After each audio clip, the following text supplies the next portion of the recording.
کاراییش مثل همن، چون تو کاری که ما هستیم اولین چیزی که بهش احتیاج داریم حالا برای بحث ارزیابی و چیز اندازه‌گیری ولتاژ هاست و بدونیم مثلا ولتاژ چیه، چند نوع ولتاژ داریم.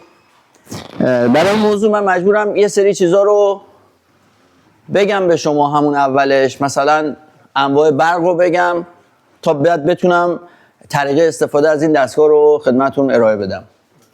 خب ما دو نوع برق داریم در الکترونیک و در همه صنایع. حالا به این کاری نداریم برق سه فاز و تک فاز. تو بحث برق AC و برق DC. برق AC مثل چی؟ همین برق شرق که الان داریم نگاه میکنیم، همین چیزی که الان اینجا لازم هست. و مهمترین چیزی که ما برای یه ارزیابی بهش احتیاج داریم، ببینیم این برق AC ما اول تامین میشه توسط حالا اون آداپتور، توسط اون دستگاه یا هر چیز دیگه ای. برای اندازه‌گیری اونم نیازه که یه دستگاه اندازه‌گیری داشته باشیم به نام این مولتی متر. خیلی عرض کردم اول صحبتم اینو به اسم اوهمتر میشناسن. این مولتی متره چون قابلیت اندازه‌گیری چیزای مختلفی رو داره. آقای قاجانی صدام میرسه اون آخر؟ برق بعدی برق دیسیه. مهمترینش همین باتریه که ما داریم توی خیلی از دستگاه‌های اندازه‌گیری استفاده میکنیم. باتری لپتاپ، باتری که تو مولتی متر هست، باتری که تو موبایل ها هست، باتری که تو اسباب بازی هست. خب اما فرقی که این دوتا برق با هم دیگه دارن چیه؟ شکل برقی که تو AC ما داریم نگاه میکنیم، اگر این زمین باشه و اینم ولتاژ، این زمان باشه و اینم ولتاژ، برق AC اینجوریه، متناوبه. اما برق DC یه برق مستقیم و پیوسته است. حالا این 12 ولت میتونه باشه تا 380 ولت DC هم ما میتونیم داشته باشیم. کجا استفاده میشه؟ مثل برق UPS. باتریایی که به هم سری میشن یه برق DC 380 ولت. دوستان توجه بکنید، برق DC بسیار خطرناکتر از برق AC. همه فکر میکنن اگه دستشونو بکنن تو پریز ممکنه که مثلا برق اینا رو بگیره و کشته بشن. من به شما همین الان اعلام میکنم اگر شما برق DC ولتاژ بالایی رو بیشتر از 3 آمپر لمس بکنید، مطمئن باشید که حتما کشته خواهید شد. آره. برق AC خوبیش به اینه که یک سیکل رو ممکنه منفی بده و اون فرصت رو به شما بده که شما دست خودتون رو از پریز بردارید. این رو حتما بهش توجه بکنید. خب تمامی دستگاه اندازه‌گیری برای اندازه‌گیری ولتاژ DC و AC سلکتور جدایی دارن. یعنی شما نمیتونید سلکتورتون رو رو حالت AC بذارید و بیاید برق DC رو اندازه بگیرید.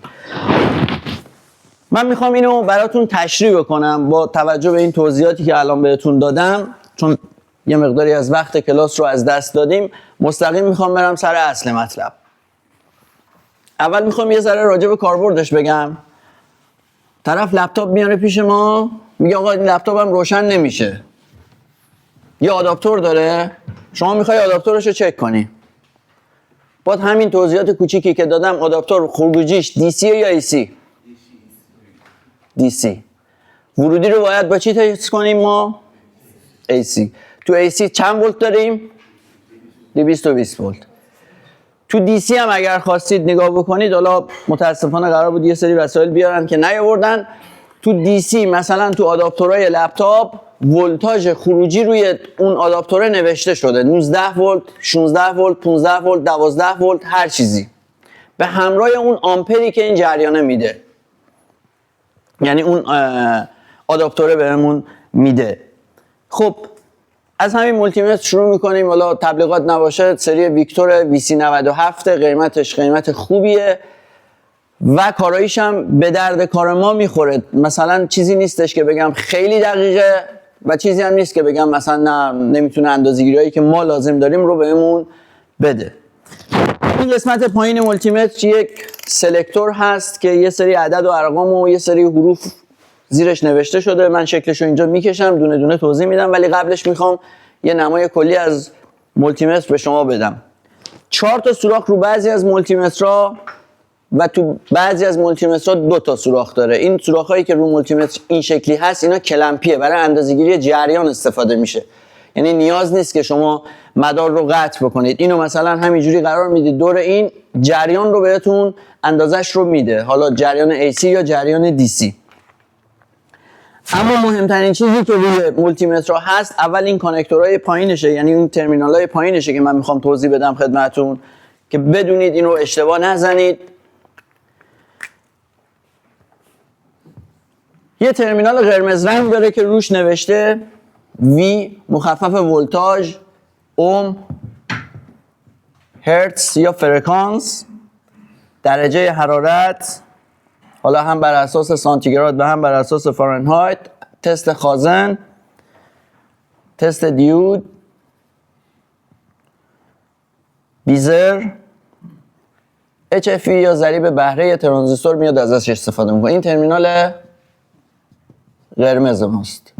یه ترمینال دیگه داره که مشکی رنگه، بهش میگن ترمینال کام. شما برای اینکه از این مولتیمتر بتونید استفاده بکنید با این دوتا پراپش، لازمه که حتما مشکی رو بزنید تو در واقع ترمینال کام، بسته به اون چیزی که میخوایم اندازه بگیریم. این چیزایی که اینجا نوشتم: ولتاژ، مقاومت یا اوم، فرکانس، دما، تست خازن، تست دیود یا بیزر و یا ضریب بهره ترانزیستور، اینو توی پایه قرمزش میذارم. حالا این دوتا ترمینال چیه؟ این دوتا ترمینال هست فقط و فقط اندازه‌گیری جریانه.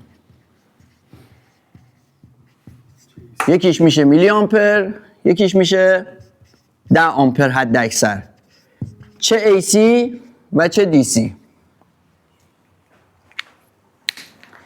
تمام این پراپا روشون یه عددی زده که یه استانداردی رو پیروی میکنه. روش زده 20A، بعد یه خط ولتاژی رو داره روش 1000 ولت. اینا عایقه.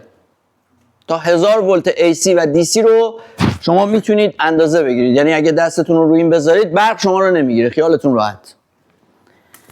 اما اینجا تو اندازه‌گیری جریان زده 10 آمپر. این مولتیمتری که الان دست من هست حد اکثر میتونه 10 آمپر رو جریان رو اندازه بگیره. یعنی بیشتر از اون اگه بزنید اومترتون یا مولتیمترتون میسوزه، آمپرمترش میسوزه. اما این میتونه تا تقریبا 600 آمپر رو اندازه بگیره. مولتیمترهای کلمپی میتونن تا 600 آمپر رو اندازه بگیرن. خب این توضیحاتی بود راجع به ترمینال مولتیمتر که لازم بود بگم خدمتتون. حالا تا اینجای کار اگر سوالی چیزی هست بفرمایید من توضیح بدم.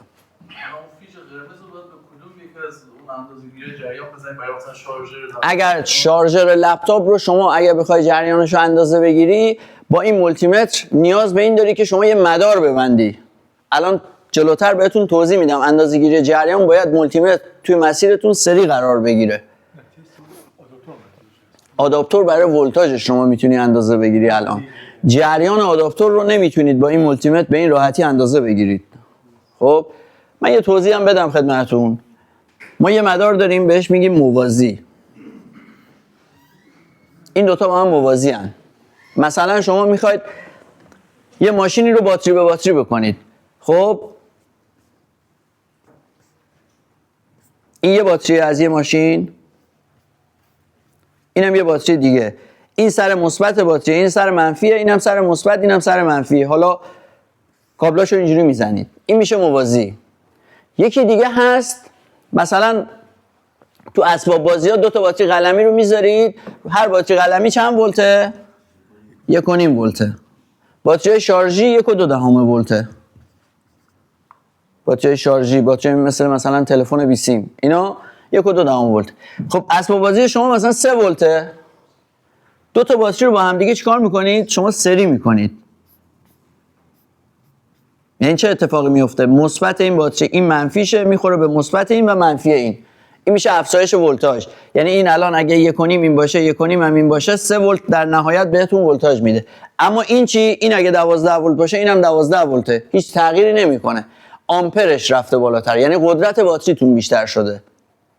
این نکته ایه که باید بهش توجه بکنید. یعنی اگه بخواید جریان رو اندازه بگیرید باید حتما مولتیمتر رو تو مدارتون سری قرار بدید.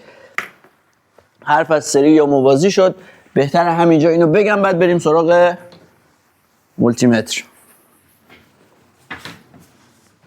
ببینید اگر ما یه مدار الکترونیکی داشته باشیم،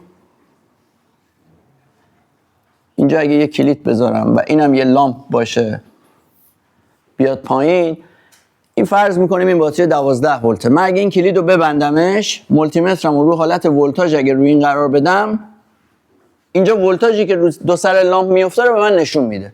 شما میخوای آداپتور رو چک کنی، فرض میکنیم این آداپتور سوکت آداپتور دیگه، یه دونه رو به بدنه میزنی، یه دونه رو میذاری رو مغزی اون مثبتش، ولتاژ رو بهت نشون میده. الان اگر حالا جلوتر میگم رو ترمینال ولتاژ که بذارید، ولتاژ رو بهتون نشون میده، 12 ولت، 19 ولت، هر چقدر هست اونجا بهتون نشون میده. اما اگه بخواید تو همین مدار جریان رو اندازه بگیرید، باید چیکار کنید؟ این اگه کلید شما باشه، کلید قطع و وصلتون باشه، اینجا باید آمپرمترتون رو قرار بدید، اینجا لامپتون رو بذارید که بیاد جریان عبوری از این مدار رو براتون اندازه بگیره. برای همینه که گفتم شما نمیتونی توی آداپتور بیای جریان رو اندازه بگیری. زده مثلا 19 ولت 4 آمپر، شما این 4 آمپر رو نمیتونی با این مولتیمتر اندازه بگیری، اما با این کلمپیا میتونی اندازه بگیری.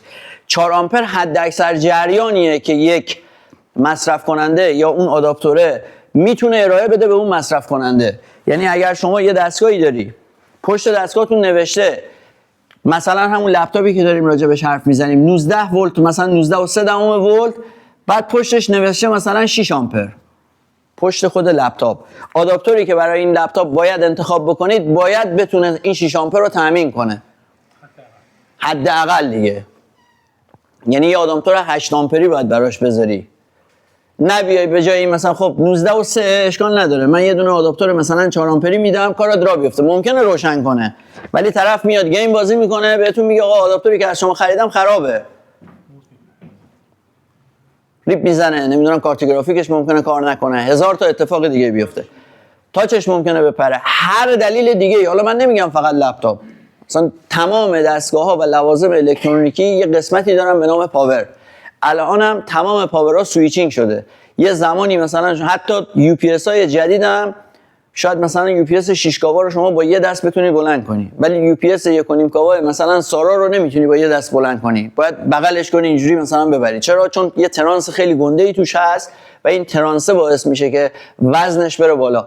اما تو مدارهای سویچینگ دیگه این اتفاق نمیفته، اومدن فرکانس رو بردن بالا، با سویچ زدنه که این ولتاژی که اینا میخوان رو تامین میکنن.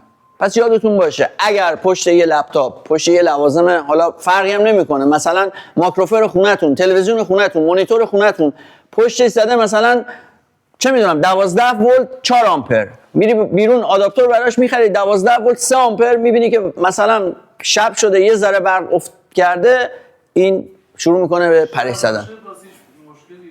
خیلی هم نباید بیشتر باشه، ولی میگم بالا بودنش اصلا مهم نیست. شما مثلا خیلی بیشتر هم بخری باید هزینه بیشتری بدی، خب چون تکنولوژی ساختش گرونتر میشه. شما مثلا یه دستگاهی که 4 آمپر میخواد بکشه، شما چرا باید بری مثلا یه آداپتور 12 آمپری براش بگیری؟ بالاتر مشکلی نداره بزنید، پایینتر نمیتونید بزنید. ولتاژش نه، ولتاژ ثابته، جریانی که میده این جریان نمیده بیشتر. مثلا اگه نیم دهم یا مثلا 2 صدم اینو مثلا پایینتر باشه، 2 صدم این به خاطر اینه که مولتیمترتون نمیتونه درست اندازه بگیره. خود مثلا ببین اگر سازنده مثلا 19.5 باشه، حالا مثلا البته تو مثلا بازار 19.5 نباشه، مثلا جاش میسرم مثلا بخواد استفاده بشه چه؟ آره نه میتونید الان دیگه یاد گرفتید، میتونید ولتاژش رو اندازه بگیرید ببینید چقدر میده. ببین من خودم یه آداپتور خریدم 12 ولت 2 آمپر، خب یه آداپتور خریدم 12 ولت 2 آمپر، 400 میلی آمپر ازش جریان کشیدم، آداپتور سوخت ترکید، عمدن کشیدم، میخواستم ببینم واقعا همین هست یا نه، پس میسوزه. خب تا اینجا سوالی نیست؟ مفهوم سری موازی رو پس بفرمایید.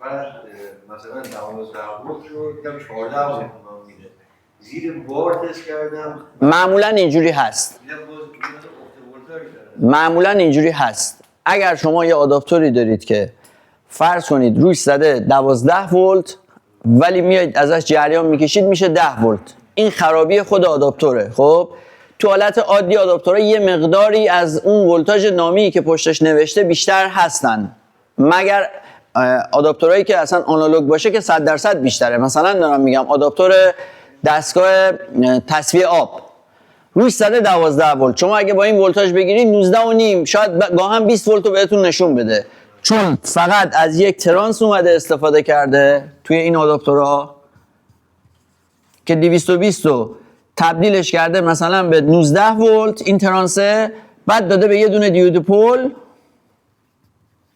این دی سی شده. یعنی اینجا 220 ولتمون هنوز ای سیه، اینجا هم هنوز ای سیه، بعد داده به یه دیود اینو دی سی کرده. این آداپتورایی هستن که بهش میگن آداپتور معمولی، سویچینگ نیستن، دقیق نیست. 19 ولت بهت میده ولی وقتی میذاری تو کار میشه 12 ولت. یا اگر هم شما اون آداپتوری که داری مثلا روش نوشته 12 همون اول 10، خب نباید استفاده بکنی دیگه. 100% جریان بکشه کمتر هم میشه. معمولا هم اینا خازنهای خروجیش دچار مشکل میشه. اگر ولتاژ آداپتورتون مثلا روش نوشته 19 ولت ولی همون اول ولتاژ میگیری میزنه مثلا 13 ولت، این آداپتور رو نمیتونی استفاده بکنی. ولتاژ در واقع خازنهای خروجیش دچار آسیب شده. بریم تو سلکتور. جانم بفرمایید.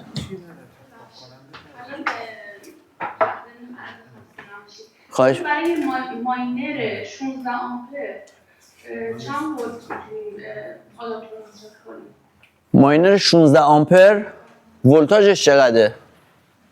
ببینید آمپرش الان اینجا شما خودتون دارید میگه 16 آمپر، خب حد اکثر 16 آمپره دیگه. ولتاژش چقدره؟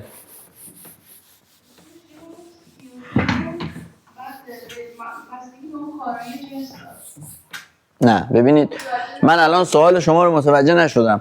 شما برای دستگاهی که 16 آمپر هست، خب این آمپر دستگاه است، ولتاژ کاریش چقدره؟ ببین آداپتورها رو بر اساس ولتاژ هر دستگاهی، هر مصرف کننده ای که شما داری، الان مثلا تلویزیون خونه شما یا مونیتورایی که استفاده میکنیم بعضیا کابل برق 220 ولت میخوره میره داخلش، داخل خود مونیتور تبدیل میشه مثلا به 19 ولت، 13 ولت، 12 ولت، 5 ولت، حالا منفی یا مثبتش. بعضیا جدا آداپتور داره. شما باید ببینید که اون دستگاه شما ولتاژی که قرار باش کار بکنه چقدره. گفتم به هم برق منزل هم 220 ولت وصل میشه. خب اگه به 220 ولت وصل میشه شما الان دنبال چی هستید؟ آداپتور میخواید براش؟ میخوام آداپتور وصل میشه یا نه دیگه. وقتی شما برق 220 ولت رو خودش داره میگه، مگه الان این دستگاهی که شما خریدین نگفتم باید برق 220 ولت بهش وصل بشه؟ میتونید از پلاک دستگاه عکس بگیرید برای من بفرستید، من بهتون بگم چیکارش کنید دیگه. در هر صورت اگر دستگاهی که تبدیل همراهش نیست یا آداپتور همراهش نیست، شما برق 220 ولت رو مجبورید بزنید به خود دستگاه دیگه، مثل تلویزیونی که می‌خرید یا یخچالی که می‌خرید مستقیم میزنید به برق 220 ولت. اون مدار الکترونیکی یخچال، اون بالای یخچال که مثلا حالا دما رو داره نشون میده، نمیدونم این چیزا رو نشون میده، اونجا خودش میاد تبدیل میکنه، چون هیچ آی سی و میکروکنترلری نمیتونه با ولتاژ 220 ولت کار بکنه. خب ماینر بالا هست دیگه. باید با یه همچین دستگاهی آمپرش رو اندازه بگیرید. این دستگاه حد اکثر میتونه تا 10 آمپر اندازه بگیره. این دستگاه از این میکرو در واقع مولتی مترهای کلمپی عرض کردم خدمتتون تا 600 آمپر رو میتونه اندازه بگیره. خب سوالی داشتم. بفرمایید. خواهش می‌کنم. بحث قبلی که داشتیم همون ولتاژ آمپر صحبت می‌کردیم. بله. که میره بالا توی سرعت شارژ تاثیر 100%. همه باتری‌ها ببینید، همه باتری‌هایی که شما می‌خرید، حالا باتری ماشین باشه، باتری‌های شارژی که می‌خرید، نوشته مثلا 1.2 ولت، مثلا 600 میلی آمپر. بهتون میگه آقا این 600 میلی آمپر میتونه حد اکثر تو 1 ساعت بهتون جریان بده. خب اگر قرار باشه این باتری رو شما شارژش بکنید، اگر بیاید یه مثلا این ضرب در دوش بکنید مثلا میشه 1.2. اگر با یک مثلا آداپتور یا یه ترانسی که 1.2 جریان بده بخوایم اینو شارژ بکنیم، میتونید محاسبه بکنید که چقدر طول میکشه مثلا این شارژ بشه. نه نیم ساعت بیشتره. و از اون تایم باید بکشیم بستگی داره به چه دستگاهی داری شارژ میکنی. بعضی از دستگاه هوشمندن، یعنی اگر باتری فول شارژ شد ادامه نمیده، جریان در واقع شارژ رو قطع میکنه. بعضی هم نه. اینو نازم اینو بزنید. اینو از کجا میشه متوجه شد؟ چی رو؟ که این دستگاه چجوری میشه متوجه شد این دستگاه قابلیت داره؟ قیمت دستگاه. نه دیگه. ببینید شما وقتی یه آداپتوری که میخرید معمولا تو کاتالوگش نوشته است که این نه شارژری که میخرید، شما اون دستگاه مثلا شارژر باتری میخرید، تو شارژر باتری نوشته که آقا این دستگاهی که من ساختم قابلیت قطع بعد از شارژ باتری رو دارد، یا تو آداپتور تو کاتالوگش مینویسه ندارد. پس این قابلیت باید تو آداپتور باشه. بله 100%. تو دستگاه نباید. نه، چون دستگاه که نمیفهمه که اون دستگاهی که داره شارژ میکنه باید تشخیص بده که این باتری فول شارژ شده قطع کنه. خواهش. خب تو مولتیمتری که الان دست من هست مدل ویکتور VC97 عرض کردم ممکنه با مدل مولتیمتری که دست شما هست متفاوت باشه، اما عملکرد و کاراییش تقریبا شبیه همدیگن. یعنی نمیتونیم بگیم که مثلا خیلی اختلاف داره. اولین گزینه‌ای که دارن نوشتن آف. از هر دو سمت این مولتیمتر خاموش میشه، یعنی شما اینو بچرخونید به سمت عقربه‌های ساعت هم مولتیمترتون خاموشه، بچرخونید سمت راست هم باز مولتیمترتون خاموشه. 90% این مولتیمترها اتو پاور آفن، یعنی اگر شما یادتون بره که مولتیمتر رو خاموش بکنید خود به خود خاموش میشه. خب یه نکته ای هم بگم، جریان DC رو توی مولتیمتر این شکلی نشون میده، جریان AC هم که همینجوری به شکل سینوسی نشون میده. خب توی مولتیمتری که الان دست من هست اولین گزینه بعد از گزینه آف میلی ولته. دوستانی که تعمیرات لپتاپ حالا اصلا کلا تعمیرات انجام میدن، اندازه‌گیری ولتاژهای پایین زیر مثلا 1 ولت رو ما بهش میگیم میلی ولت. خب میشه میلی ولت. یه قطعه خیلی ریزی دارید، کوچیکی دارید، میلی ولت بهش برق برسه این کار میکنه. مثلا میخوام بگم یه دیود 1N4007 که خیلی از تو لوازمات الکترونیکی زیاد ازش استفاده میشه، با رسیدن 0.7 ولت یعنی 700 میلی ولت این مثل یک کلید بسته عمل میکنه و جریان رو از خودش عبور میده. پس برای اندازه‌گیری این نیاز نیست من سلکتورمو ببرم رو 1000 ولت بخوام 700 میلی ولت رو اندازه بگیرم. خود سازنده اومده اینو پیش بینی کرده، رنجش رو گذاشته رو حالت میلی ولت، شما بتونی راحت اینو اندازه بگیری. عدد بعدی که برامون اندازه میگیره ولت، یه علامت این شکلی کنارش هست.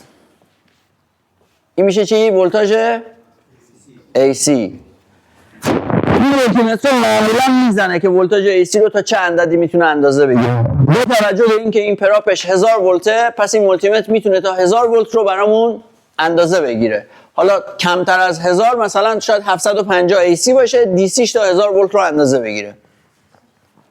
عدد بعدی یعنی رنج بعدیمون ولتاژ DC دیگه. همون آداپتورایی که خواستیم تست کنیم، منبع تغذیه، شارژری که خواستیم تست کنیم، اینو میذاریمش رو رنج ولتاژ DC، میایم اندازه‌گیریمون رو انجام میدیم. 19 ولت، 17 ولت، 12 ولت. یا دوستانی که باز تعمیرات انجام میدن خواستن مثلا یه پاور رو باز کنن یا منبع تغذیه رو باز کردن، فرقی نمیکنه، دستگاه فتوکپی رو باز کردن، دستگاه روشن نشده، دستگاه فتوکپی رو باز کردن، میخوان ولتاژ تغذیه‌ش رو اندازه بگیرن، اینو میذارن رو رنج ولتاژ DC. تقریبا باید اینجا بهتون 330 ولت رو بده، 330 ولت DC بده. چرا؟ 220 ضرب در رادیکال 2، عددش تقریبا تو این عددا میشه. رادیکال 2 میشه 1/44 اگر حداقلش رو در نظر بگیریم. پس ولتاژ DC که داریم اندازه میگیریم باید حواسمون باشه 220 ولت اومد تو مدار، ولتاژی که داره بهمون میده تقریبا 340 ولته. اون خازن بزرگا تو تغذیه ها هست، حالا تغذیه برد دستگاه الکترونیکی همشون بدون استثنا یه خازن بزرگ داره با ظرفیت مثلا 470 میکروفاراد، مثلا 400 ولت. گرفتید چی شده؟ کجا شو؟ ببینید همه منابع تغذیه که AC رو به DC تبدیلش میکنن، اگر 220 ولت بگیرن، خب اینو بخوان تبدیلش کنن، چون ضرب در یه رادیکال 2 میشه، یعنی 1/44، شما 220 رو ضرب در 1/44 بکنی، ولتاژ DC که بهت میده تقریبا 340 ولته. تو مدار الکترونیکی تو بخش تغذیهش یه خازن بزرگ میبینید. این خازن بزرگه در واقع وظیفش اینه که این ولتاژ DC ما رو صاف کنه دیگه. خواستید اندازه بگیرید باید اینو بذارید رو رنج ولت DC و عددی باید حدود باشه مثلا 330 340 ببینید. ظرفیت این خازن هم نسبتا زیاده، یعنی 470 میکروفاراد یا 330 میکروفاراد با ولتاژ مثلا 400 ولته. روش نوشته، رو بدنه خازن نوشته. من فکر کنم یه سری خازن با خودم آورده بودم که نشون بدم به شما.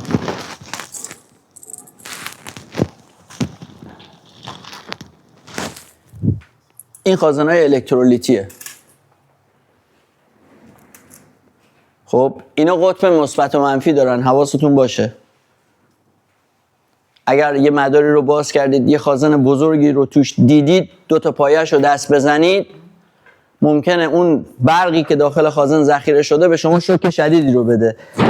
یه نکته بگم راجع به همین خازن‌ها. هر وقت خواستید خازن رو بیرون از مدار تست بگیرید، یعنی یه دستگاهی رو زدید به برق، از برق کشیدید، دیدید روشن نشده، میخواید این خازن رو به مولتی مترتون تست بگیرید، 2 تا پایه‌اش رو به هم وصل کنید، حالا با یه پیچ‌گوشتی که عایق هست یا با یه مقاومت ظرفیت بالا، چون این ولتاژ برگشتی این خازن میتونه دستگاهتون رو آسیب بزنه. حواستون باشه. نگید اصغرپور به ما گفت خازن رو میتونید با مولتی متر تست کنید، مولتی متر هم سوخت. خب پس ولتاژ DC هم که اینجا گرفتیم دیگه. منابع تغذیه‌ای که حالا فرقی هم نمیکنه، هر منبع تغذیه‌ای تو فتوکپی، فکس، پرینتر، نمیدونم کامپیوتر، هر چیزی، پاور کامپیوتر هم باز کردید، معمولا پاورهای جدید گیرین تک خازنن، پاورهای قدیمیشون 2 تا خازن دارن، 2 تا خازن بزرگ دارن. این 2 تا خازن بزرگ در واقع باید هر کدومی 155 ولت برق داشته باشن روش، که جمعش با هم دیگه میشه هولوش 340 50 ولت. این ولتاژی که اگه دستتون بی هوا بخوره برق شما رو میگیره، ولی اینجوری نیست بکشه. چرا؟ آمپرش پایینه. حواستون باشه. ولی خب اون شوکی که بهتون میده ممکنه مثلا باعث، فرض کنید یه دستگاه گرون قیمتی بالا سرتونه، یه دفعه مثلا دستتون اینجوری میزنید، ممکنه اون دستگاه نابود بشه. خب قسمت بعدی بحث اوهمه. من یه ذره اینو پاکش کنم خلوت‌تر بشه، کم میاریم بعدش. قسمت بعدی که برامون اندازه میگیره یه همچین شکلیه که بهش میگیم اوم. قانون اوهمه میگه V مساویه با I ضرب در R. این میشه ولتاژ، جریان، اینم مقاومت. همینجا یه چیزی هم راجع به توان بگم. P مساویه با V ضرب در I. P میشه توان. اگر میگیم یه دستگاه 330 واته، منظورمون این توانه است، 330 وات. ولتاژمون که 220، جریانمون هم میتونیم حساب بکنیم دیگه. حالا ریاضی نمیخوام درس بدم. جریانش رو که حساب بکنید، جریان رو اینجا بهتون میده.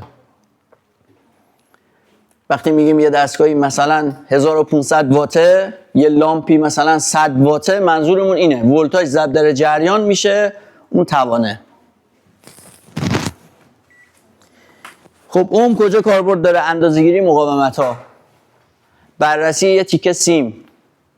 بخواید ببینید مقاومت این سیم تغییر کرده یا نه. تا دیروز این وسیله‌ای که داشتید داشت درست کار میکرد، امروز این وسیله درست کار نمیکنه. اگه مقاومت سیم تغییر بکنه، میتونه باعث این بشه که ولتاژی که قرار بوده از اینجا برسه به این منطقه، اگه 12 ولت اینجا بوده الان داره 8 ولت میرسه. هیچ اتفاقی هم نیفتاده. این سیمه فقط خاصیتش خاصیت عمقی شده. مقاومت سیم رفته بالا. یعنی یه 100 جلوش قرار گرفته. مقاومت که میگیم منظورمون اینه. به جای 220 ولت، به جای 12 ولت، به جای 19 ولت، الان داره ولتاژ کمتری بهش میرسه.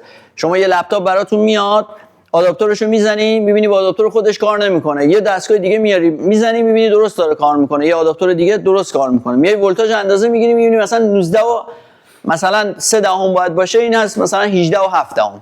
خب انقدی نباید تاثیر بذاره، ولی تو جریان چون مقاومت سیم رفته بالا این اتفاق داره میفته. یه افت ولتاژ شدید براش به وجود میاد. خب قسمت بعدی یه تستر دیود است و بیزر.